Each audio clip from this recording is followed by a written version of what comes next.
Hey there everybody, Don Evans here from Watchreport.com, and today I'm going to be showing you the Nezumi Baleine Diver. So very important up front, this is a prototype. If you have not seen this on social media or any of the other review sites yet, it is a prototype. Let me get this out of the way. So $329 is the pre-order price. That is the converted price that I converted from Euro to US.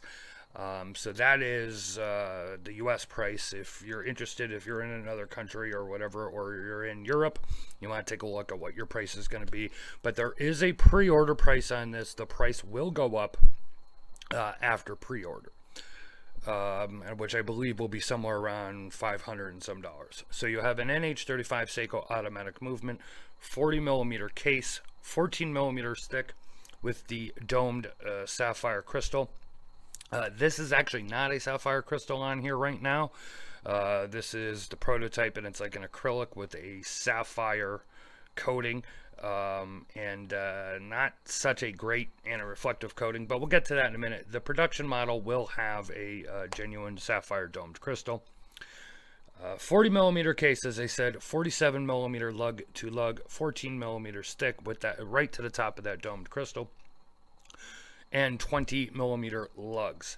So now here is a shot on my 7.5-inch wrist, so you can see wears very much like a 40mm sub would. Actually, it might play a little, it's thinner looking than a sub because of the way these lugs are done, but to just try and give you a reference there. So let me take it off my wrist here, and let me wipe it off a second here too. We'll try and give you a close-up look. Now, as I said, this crystal does not have a very good anti-reflective coating on it. It is a prototype, so keep that in mind. And, you know, it's one of the reasons that I really don't like doing prototype videos. I do them when I'm asked, and sometimes I say no, sometimes I say yes. But I really don't like doing them only because, you know, there's usually going to be a bunch of changes and everything. But if you're a prospective buyer and you're thinking about this, that's why I try and do the videos when I can and give you a look at it to help make your decision one way or another. As I just said, one way or another, meaning whether it's to help you choose to buy the watch or to help you not choose to buy the watch. I want everybody to always try and keep that in mind here. We at Watchreport here, we're not, you know, we don't have deals with a ton of companies. We don't, you know, whatever the case may be, whether there's advertisements on our website in the form of banners, whatever, we're still here to be honest with you. And one of the honest things is we're not here to sell you the watch. So back to the watch itself. Do have a nice screw down crown here. Now this is the all PVD model. Now there are going to be a couple of changes when it comes to this watch and production. Honestly, the owner wrote me an email and he had a bunch written down. I'm going to go over that in my full review of this watch. So go to watchreport.com, click the eye in the upper right hand part of the screen. We'll take you over to the full review, and I'll have written down some of the changes. One of the ones I know is the N on the dial here. The logo will actually be a little bit smaller. The date will stay. The lume on this is not very good, and again, it's a prototype. The hands are okay, but you know, the markers are not. I'm not even going to try and show you a lume shot here. It's not really worth it. I do have one on the website, but it's just, at this stage, it is not really worth it.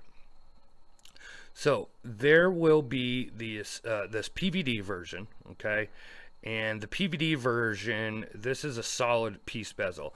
There will also be a brushed and satin satin brushed and high polished version, and also an all brushed version. I have to say, after looking at the website, and not that I don't like black watches at all, but this is my least. I just personally, for me, this all black configuration with the white hands and the vintage super luminova markers and stuff. Just not doing it for me. As a matter of fact, I really dig the brushed and polished version, which is weird because normally I would gravitate towards the all brushed. Something about the way the all brushed and polished is done, and the brushed and polished has a different dial. The all brushed has the same look here. The brushed and polished version has the black dial, but then it has gold colored hands and a gold colored logo on the dial. It's just really sweet looking and has that real nice vintage appeal to it. But if you like that more, you know, whatever you want to call it, all tactical look, the all black, you know, it is what it is. Now, here is a cool look at this, or excuse me, here's a look at this cool stamped caseback. This is the same caseback you'll find on the other Nezumi Studios model. So it's similar caseback, great caseback though, nice, very smooth, no issues, and it's just nice looking in my opinion. When it comes to straps, this will not be this is a similar strap as to what you will be offered. There'll be leather straps offered as well. This is like canvas and rubber and a faux leather to make it waterproof. This is not from their normal supplier though, so I don't really want to talk about overall quality here, as I know certain things are going to be changed and whatever, and be better for the production version. As far as construction of this, and keeping in mind that it's a prototype, it's pretty damn good. I really like the case. The mid case itself, I can't see any flaws. The crown action is very nice in my opinion. Now, even though this is a smaller watch, the crown is nice and easy to get to. It doesn't have any wobble. You have that nice long tube there, and it screws back down when you're not behind a camera very nicely. The bezel also ratchets. There is very nice. There is no play in this bezel whatsoever.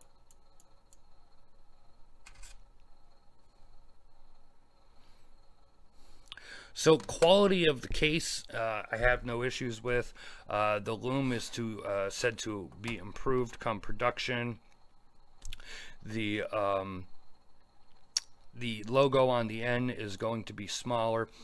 The color of the loom paint is also going to be changed. This has, I don't know, this is almost like a creamy tan. It's going to be a little different come production, a little more like that old radium loom that you see on other companies' models. So, I mean, I got to be honest, you know, I like this one. I'd like it better in the brushed and polished version. There's also a bracelet that I believe fits both models. I think it's available now. If not, it will be available soon. And I think the bracelet will look nice on this. Not really a dive style bracelet, but I think it'll look nice on this style of watch. This is one of those watches that while it has a dive bezel, just the dimensions of it and the way that the bezel and the lugs are done,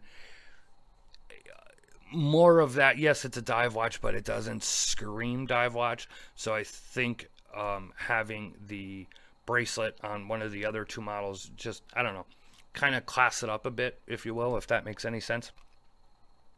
Overall, I think this is pretty nice. The pre-order price of $329, I think is totally in range of what it should be.